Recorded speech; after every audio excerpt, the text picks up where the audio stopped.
ಓಂ ಯತೋ ಯತಃ ಸಮೀಹಸೆ ತತೋ ನೋ ಅಭಯಂ ಕುರು ಶನ್ನಃ ಕುರು ಪ್ರಜಾಭ್ಯೋ ಅಭಯಂ ನಃ ಪಶುಭ್ಯ. ನನ್ನ ಸಮಸ್ತ ಪ್ರೀತಿಯ ಬಂಧು ಭಗಿನಿಯರಿಗೆ ಡಾಕ್ಟರ್ ಸುಕುಮಾರ ಶಾಸ್ತ್ರಿ ಮಾಡುವ ವಂದನೆಗಳು. ಬಂಧುಗಳೇ, ರಾಕ್ಷಸರಿಗೆ ಮತಿವಿಭ್ರಮ, ಹಿಂದೂಗಳಿಗೆ ಸ್ಮೃತಿ ವಿಭ್ರಮ. ರಾಕ್ಷಸರಲ್ಲಿ ಕಾಮ ಮತ್ತು ಕ್ರೋಧ ಅವರು ರಕ್ತಗತದಲ್ಲಿ ಬಾಗಿದೆ, ಅವರ ರಕ್ತದಲ್ಲಿಯೇ ಈ ಗುಣ ಇದೆ. ಆದರೆ ಹಿಂದೂಗಳಲ್ಲಿ ಸ್ಮೃತಿ ವಿಭ್ರಮ, ಮರೆವು, ಅದು ಒಂದು ಕಾಯಿಲೆ. ನೋಡಿ, ಕಾಶ್ಮೀರದಲ್ಲಿ ಅಷ್ಟು ಭಯಾನಕವಾಗಿ ನರಸಂಹಾರವಾಯಿತು. ಕಾಶ್ಮೀರಿ ಫೈಲ್ಸ್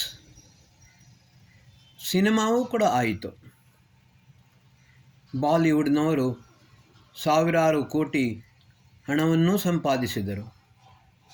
ಜನರು ಕೂಗಿದರು, ಕಿರ್ಚಿದರು, ಅತ್ತರು, ಎಲ್ಲವನ್ನೂ ಮಾಡಿದರು. ಆಮೇಲೆ ಆರ್ಟಿಕಲ್ 370 ತೆಗೆದು ಕಾಶ್ಮೀರದಲ್ಲಿ ಚುನಾವಣೆಯನ್ನು ಮಾಡಿದರು. ಆದರೆ ಇವತ್ತಿನ ಪರಿಸ್ಥಿತಿ ಜಮ್ಮು ಕಾಶ್ಮೀರದಲ್ಲಿ ಏನಾಗಿದೆ? ಜಮ್ಮು ಕಾಶ್ಮೀರದಲ್ಲಿ ರಾಕ್ಷಸರು ಪಾಕಿಸ್ತಾನದ ಆತಂಕವಾದಿಗಳನ್ನು ತಮ್ಮ ಮನೆಯಲ್ಲೇ ಅಡಗಿಸಿಟ್ಟಿದ್ದಾರೆ. ನಮ್ಮ ಸೈನಿಕರ ಮೇಲೆ ಆಕ್ರಮಣವನ್ನು ಮಾಡುತ್ತಿದ್ದಾರೆ. ಬಂಧುಗಳೇ, ಹಿಂದೂಗಳು ಕಾಶ್ಮೀರಕ್ಕೆ ಹೋಗಬಹುದು, ಅಲ್ಲಿ ಇದ್ದುಕೊಂಡು ಸ್ವಲ್ಪ ದಿವಸ ಪ್ರವಾಸವನ್ನು ಮಾಡಬಹುದು, ವ್ಯಾಪಾರವನ್ನು ಮಾಡಬಹುದು. ಆದರೆ ಯಾರೂ ಕೂಡ ಅಲ್ಲಿ ಮನೆ ಮಾಡಿ ನಿಲ್ಲುವಂತಿಲ್ಲ. ನರೇಂದ್ರ ಮೋದಿಯವರು ಕಾಶ್ಮೀರಿ ಬ್ರಾಹ್ಮಣರಿಗೆ ಹೇಳಿದರು, ನೀವು ನಿಮ್ಮ ರೆಕಾರ್ಡನ್ನು ತೆಗೆದುಕೊಂಡು ಬನ್ನಿ ಮತ್ತು ನಿಮ್ಮ ಮನೆಯನ್ನು ನೋಡಿಕೊಂಡು ಇರಿ ಅಂತ. ಆದರೆ ಏನಾಯಿತು? ಕಾಶ್ಮೀರ ಪಂಡಿತರು ಕೆಲವರು ಬಂದರು, ತಮ್ಮ ರೆಕಾರ್ಡ್ಗಳನ್ನು ಹಿಡಿದುಕೊಂಡು ಮನೆಯನ್ನು ಹುಡುಕಿಕೊಂಡು ಮನೆಯಲ್ಲಿ ವಾಸಿಸಲು ಆರಂಭ ಮಾಡಿದರು. 48 ಗಂಟೆಯ ಒಳಗೆ ಅವರ ಶವ, ಅವರನ್ನು ಕೊಂದು ಹಾಕಿದರು. ಬಂಧುಗಳೇ, ನೇರವಾಗಿ ಅವರಿಗೆ ಎಚ್ಚರಿಕೆಯನ್ನು ಕೊಡಲಾಯಿತು, ನೀವು ಇಲ್ಲಿ ಇರಲು ಸಾಧ್ಯವಿಲ್ಲ. ಕೆಲವು ಮನೆಗಳು ಖಾಲಿಯಾಗಿದ್ದವು.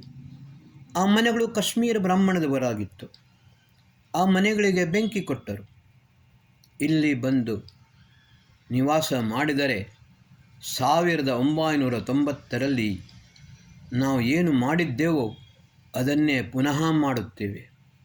ಆದ ಕಾರಣ ಎಲ್ಲಿಯೂ ಯಾವಾಗಲೂ ಇಲ್ಲಿ ಬಂದು ಇರುವ ದುಸ್ಸಾಹಸವನ್ನು ಮಾಡಬೇಡಿ. ಕೇವಲ ಇದು ಯಾತ್ರಾ ಸ್ಥಳ, ನೀವು ಬಂದುಕೊಂಡು ವ್ಯಾಪಾರವನ್ನು ಮಾಡಿಕೊಂಡು ಹೋಗಬಹುದು. ಇದಕ್ಕಿಂತ ಜಾಸ್ತಿ ಹೆಚ್ಚೇನು ನೀವು ಮಾಡುವಂತಿಲ್ಲ. ಬಂಧುಗಳೇ, ಅದರ ನಂತರ ಅಜ್ಮೇರ್ ಫೈಲ್ಸ್, ಕೇರಳ ಫೈಲ್ಸ್ ಏನಾಯಿತು? ಸ್ವಲ್ಪ ದಿವಸ ಆ ವಿಷಯದಲ್ಲಿ ಚರ್ಚೆಯೂ ಆಯಿತು. ನರೇಂದ್ರ ಮೋದಿಯವರು ಕೇರಳ ಫೈಲ್ಸ್ನ ವಿಷಯದಲ್ಲಿ ಭಾಷಣದಲ್ಲಿಯೂ ಹೇಳಿದರು. ಆದರೆ ಎಲ್ಲವೂ ಕೂಡ ಇತಿಹಾಸದ ಗರ್ಭದಲ್ಲಿ ಹುದುಗಿ ಹೋಯಿತು.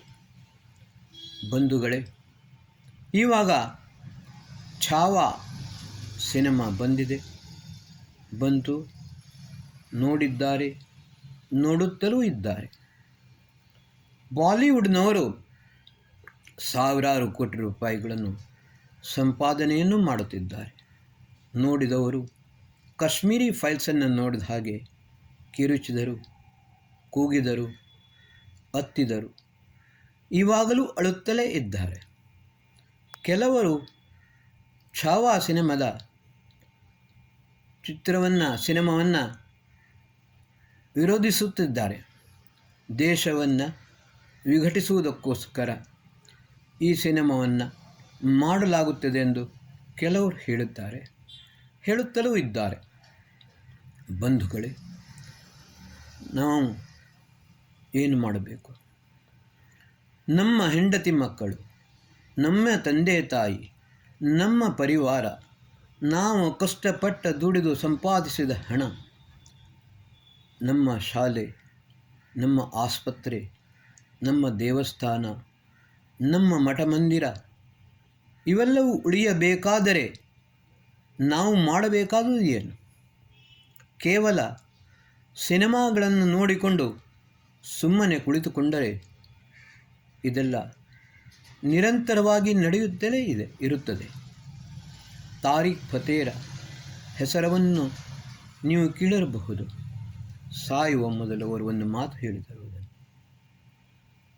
ಆತಂಕವಾದಿ, ಈ ಆಕ್ರಮಣಕಾರಿಗಳು ಈ ದೇಶದ ಮೇಲೆ ಯಾರು ಆಕ್ರಮಣವನ್ನು ಮಾಡಿದ್ದಾರೆ ಅವರ ಹೆಸರಿನಲ್ಲಿ ನಗರಗಳು ಇವೆ, ಗ್ರಾಮಗಳು ಇವೆ, ರಸ್ತೆಗಳು ಇವೆ. ಅದಕ್ಕಿಂತ ಹೆಚ್ಚಾಗಿ ಏನು ಮಾಡಿದ್ದಾರೆ ಅಂತ ಹೇಳಿದರೆ, ಮಕ್ಕಳ ಹೆಸರನ್ನು ಕೂಡ ತೈಮೂರ್ ಅಂತ ಇಟ್ಟಿದ್ದಾರೆ. ಅವನ ಬರ್ತ್ಡೇ ಪಾರ್ಟಿಯನ್ನು ಬಹಳ ವಿಜೃಂಭಣೆಯಿಂದ ಆಚರಿಸಿದ್ದಾರೆ. ತಾರಿಕ್ ಫತೆ ಹೇಳಿದರು, तैमूर लंग महाविनाशकारी दुष्ट राक्षस था वो। मैं मुसलमान होकर के बता रहा हूँ, हजारों लाखों लोगों को जान से मारा उसने। गांव-गांव के लोगों को बंदी बना करके पूरे गांव को जिंदा जला डाला। सभी लोगों पर बहुत ज़्यादा अत्याचार किया। उस अत्याचारी का नाम बेटे को रख करके उसका बर्थडे सेलिब्रेट बड़े बड़े लोगों ने मिलकर के आचरण किया। क्या इस देश का विशेष रूप से हिंदुओं का भला कभी हो सकता है क्या? ಬಂಧುಗಳೇ, ನಾವು ಇದನ್ನು ಚಿಂತಿಸಬೇಕು. ಡಾಕ್ಟರ್ ರಾಧಾಕೃಷ್ಣನ್ ರಾಷ್ಟ್ರಕ್ಕೆ ಕೊಟ್ಟ ಸಂದೇಶದಲ್ಲಿ ಒಂದು ಸರ್ತಿ ಹೇಳಿದರು, ಹಿಮಾಲಯಾತ್ ಸಮಾರಭ್ಯ ಯಾವದ್ ಇಂದು ಸರೋವರಂ ತಂ ದೇವ ನಿರ್ಮಿತಂ ದೇಶಂ ಹಿಂದೂಸ್ತಾನಮಿತಿ ಪ್ರಚಕ್ಷತೆ ಅಂತ. ಹಿಮಾಲಯ ನಿಮಗೆ ಗೊತ್ತಿದೆ, ಇಂದು ಸರೋವರ ಕನ್ಯಾಕುಮಾರಿಯ ಹತ್ತಿರ ಇತ್ತು. ಮಹರ್ಷಿ ಬೃಹಸ್ಪತಿಯವರು ಅಲ್ಲಿ ತಪಶ್ಚರ್ಯೆಯನ್ನು ಕೂಡ ಮಾಡಿದ್ದರು. ಅವರು ಒಂದು ಗ್ರಂಥವನ್ನು ಬರೆದಿದ್ದಾರೆ, ಬೃಹಸ್ಪತಿ ಸ್ಮೃತಿ. ನಾನು ಮೊದಲಿನ ಎಪಿಸೋಡ್ನಲ್ಲಿ ಹೇಳಿದ್ದೇನೆ, ಆ ಬೃಹಸ್ಪತಿ ಸ್ಮೃತಿ ನಮಗೆ ನೋಡಲು ಸಿಗಲಿಲ್ಲ. ಆದರೆ ಡಾಕ್ಟರ್ ರಾಧಾಕೃಷ್ಣನ್ರ ಹತ್ರ ಆ ಗ್ರಂಥವು ಇತ್ತು. ಆ ಗ್ರಂಥದ ಉಲ್ಲೇಖವನ್ನು ಅವರು ರಾಷ್ಟ್ರಕ್ಕೆ ಕೊಟ್ಟ ಸಂದೇಶದಲ್ಲಿ ಹೇಳಿದ್ದರು, ಹಿಂದೂಸ್ತಾನ್ ಸದಾ हिंदुस्तानी ही है, ये हिंदू राष्ट्र है और हिंदुओं का ही है. ಬಂಧುಗಳೇ, ಹಿಂದೂಸ್ತಾನ ಯಾವತ್ತು ಹಿಂದೂಸ್ತಾನ, ಹಿಂದೂಗಳ ಸ್ಥಾನ, ಹಿಂದೂಗಳ ರಾಷ್ಟ್ರ. ಇಲ್ಲಿ ರಾಕ್ಷಸರ ನಿವಾಸ ಆಗಲು ಸಾಧ್ಯವಾಗಬಾರದು. ನಾವು ಇದನ್ನು ಸರಿಯಾಗಿ ಆಚರಿಸಬೇಕು. ನಾವು ಸರಿಯಾಗಿ ವಿಚಾರಿಸಬೇಕು, ಚಿಂತನೆ ಮಾಡಬೇಕು. ಬಂಧುಗಳೇ, ಪುನಃ ಪುನಃ ಹೇಳುತ್ತಿದ್ದೇನೆ, ನಮ್ಮ ಅಸ್ಮಿತೆಯನ್ನು, ನಮ್ಮ ಅಸ್ತಿತ್ವವನ್ನು ನಾವು ಯಾವತ್ತೂ ಕಳೆದುಕೊಳ್ಳಬಾರದು. ನಮ್ಮ ಸಂಪತ್ತನ್ನು ನಾವು ಕಳೆದುಕೊಳ್ಳಬಾರದು. ನಮ್ಮ ದೇಶವನ್ನು ನಾವು ರಕ್ಷಿಸುವ ಜವಾಬ್ದಾರಿ ನಮ್ಮ ಮೇಲೆ ಇದೆ. ಅದು ಕೂಡ ಕೇವಲ ಹಿಂದೂಗಳ ಮೇಲೆ ಇದೆ. ಬೇರೆ ಎಲ್ಲರೂ ಕೂಡ ಆಕ್ರಮಣ ಮಾಡಿಕೊಂಡು ಬಂದವರು. ಅವರಿಗೆ ಯಾರಿಗೂ ಕೂಡ ಈ ದೇಶದ ಮೇಲೆ ಯಾವ ರೀತಿಯ ವ್ಯಾಮೋಹವೂ ಇಲ್ಲ.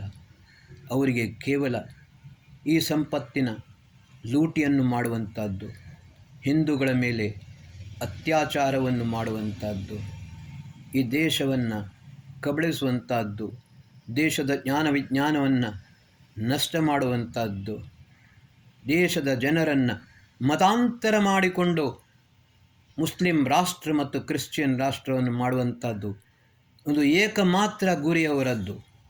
ನಾವು ಕೊನೆಯ ಬಾರಿ ನಿಮಗೆ ಪುನಃ ಹೇಳುತ್ತಿದ್ದೇನೆ, ನಿಮಗೆ ಸ್ಮೃತಿ ವಿಭ್ರಮ, ಮರೆವು ಜಾಸ್ತಿ, ಇತಿಹಾಸವನ್ನು ಮರೆಯಬೇಡಿ, ಅದರಿಂದ ಪಾಠ ಕಲಿತುಕೊಳ್ಳಿ. ನಿಮ್ಮನ್ನು, ನಿಮ್ಮ ಪರಿವಾರವನ್ನು, ನಿಮ್ಮ ಸಮಾಜವನ್ನು, ನಿಮ್ಮ ದೇಶವನ್ನು ರಕ್ಷಿಸಿಕೊಳ್ಳಿ. ಭಾರತ ಉಳಿದರೆ ವಿಶ್ವ ಉಳಿದೀತು. ಇದನ್ನು ನೀವು ಸರಿಯಾಗಿ ಅರ್ಥ ಮಾಡಿಕೊಳ್ಳಬೇಕು. ಓಂ ಶಾಂತಿ.